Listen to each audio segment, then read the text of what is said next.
78 Sports TV here. Salute to the mighty LDBC. Smash the like button, hit the subscribe, turn on your notification bell so be notified when I drop a new video. And if you're digging the video, go ahead and share this joint. All right, let's talk about old Eddie Hearn. So I saw this boxing scene, which is now run by Paulie Malignaggi and his crew. I saw that they had a roundtable discussion in regards to Eddie Hearn hating on Devin Haney. And Eddie trying to put it out there that Devin Haney is only fighting for money now and not legacy. I find it ironic because Eddie Hearn has never really put Devin Haney into a legacy fight. Eddie Hearn has never been able to make any of these great fights. Devin had to go out and pursue these great fights. Him and his father, Bill, had to go out and pursue these great fights outside of Eddie.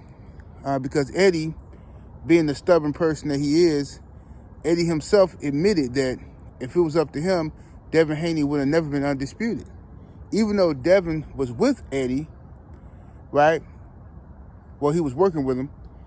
Eddie says that he would have never agreed to the terms that Devin agreed to fight Kambosos, to go over to Australia twice, and take this be locked into this certain amount of money. But Devin did it. Now, that's not for him fighting Kambosos was not for money. That was for legacy, because he took short money to fight Kambosos. All right. He then fought Lomachenko under messed up circumstances, where he couldn't control. He wasn't the A side. Even though he was the undisputed champion, he still got treated like the B side against Lomachenko, right? So that's both legacy fights now. All right. He then moves up in weight and fights your boy Regis Prograis, right? He fights Regis for a belt, WBC title at 140 pounds. He beats the dog mess out of Regis, okay? All right? So now he's a 2-division champion. One division undisputed and a title holder at 140, right? He then fights Ryan Garcia, who Ryan Garcia clearly was having some type of weird issue going on, roid rage or something, okay? Through the whole build up to the fight. Ryan Garcia missed weight by 3 pounds. Devin Haney could have took this money and ran. He could have said, man, forget this. I ain't fighting. Golden Boy, you got to pay me. I'm not fighting him. He didn't do that. He said, you know what? I trained all this time. I'm going to fight Ryan anyway. So he let the dude come in heavy. And Ryan did not pay Devin how they're supposed to. So all you do is, oh, you got paid for it. That's cap. So he fought Ryan Garcia, all right? Ryan Garcia came in heavy, and he came in juiced to the gills with illegal substances, banned substances in his system. Devin Haney got up after every knockdown and kept scratching like a bulldog, right? Only then to be ridiculed for an entire year by boxing fans, racist boxing fans, sellout boxing fans, boxing pundits, podcast hosts, and everybody else almost blamed Devin Haney for getting cheated, right? They blame this young man for getting cheated. Talking about he's soft and all this stuff for complaining about getting cheated, coming up with all these crazy conspiracy theories and whatnot, right? About Victor Conte and VADA and all this stuff any research whatsoever can disprove all of this.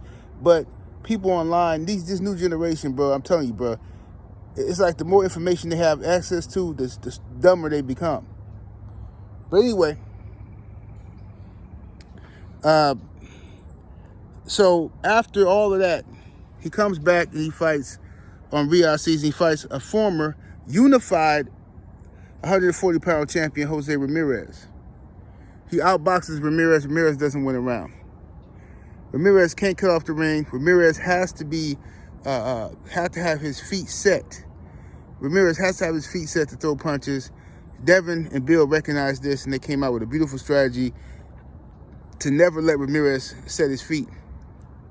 Can't set his feet, can't punch. But all these boxing experts, none of these guys were able to peep what was happening in the ring. All they wanted to do was criticize Devin Haney, of course. So now, Devin Haney was supposed to be fighting Ryan Garcia in a rematch after the Ramirez fight, okay? Win, lose, or draw. He's supposed to be fighting Ryan Garcia.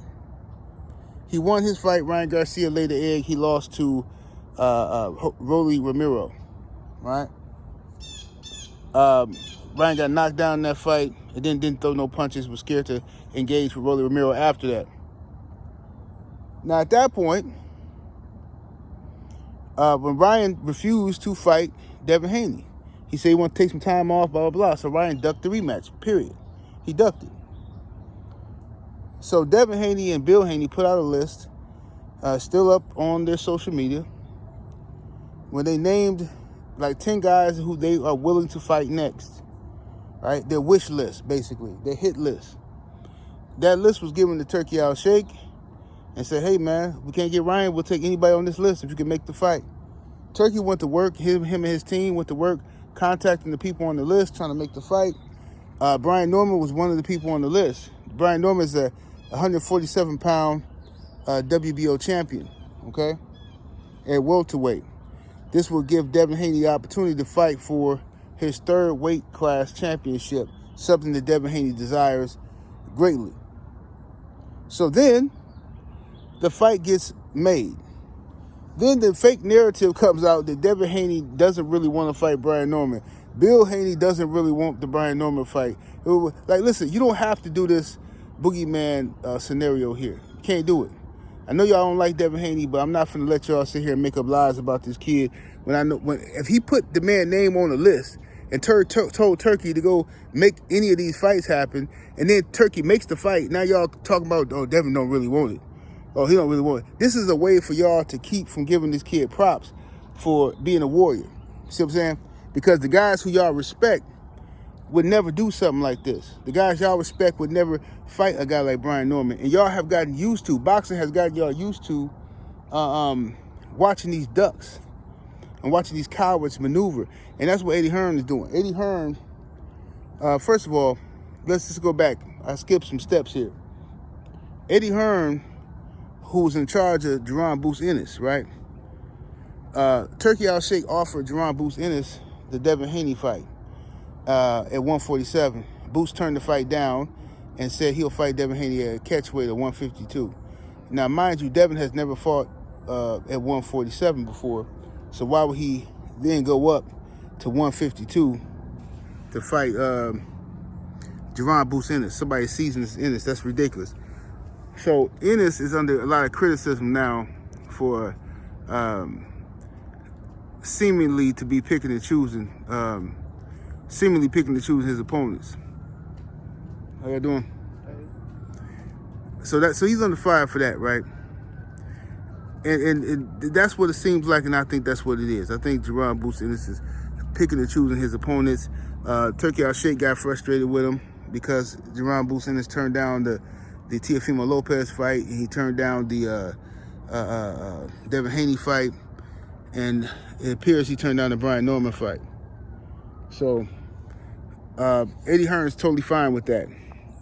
So if Devin Haney, if you want to call what Devin Haney is doing, not fighting for legacy and fighting for money, then why would you be out here praising Gervonta Tank Davis for fighting Jake Paul, talking about, oh, you know, I don't blame Tank for that kind of money to fight, blah, blah, blah. All you do is kiss Gervonta Tank Davis behind because you're hoping that when he becomes a free agent, he's going to come sign with you. Y'all kiss his behind, y'all justify everything he do, but then that leaves you open for criticism yourself because now you become a hypocrite. Bottom line is this. Eddie Hearn is paying Jerron Boots Ennis for no reason. Jerron Boots Ennis is milking Eddie. He not fighting nobody. He finna run through his whole contract with Eddie Hearn, 3-fight deal, haven't fought nobody. Then he gonna try to get another deal and fight somebody good. You know what I'm saying? That's how the game works. So instead of being mad at Devin Haney for doing what fighters are supposed to do and taking the posture of a warrior, you should be asking your own fighters to do that. You know what I'm saying? Ask Jerron Boots Ennis to do that. Tell Boots to go out here and fight somebody. Boots turned down too many fights, man. Period. I don't care what y'all say. I like Boots too. He's a very talented young fighter. I want him to be successful, but he turned down a lot of fights, bro. You don't know when the opportunity's gonna come again. This giving me Boo Boo Andrade vibes. All right. But anyway, y'all let me know what y'all think, man.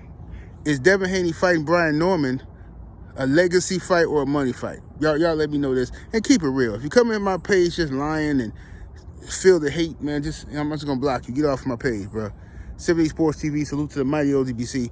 Smash that like button. Share the video. I'm up out of here. Deuces.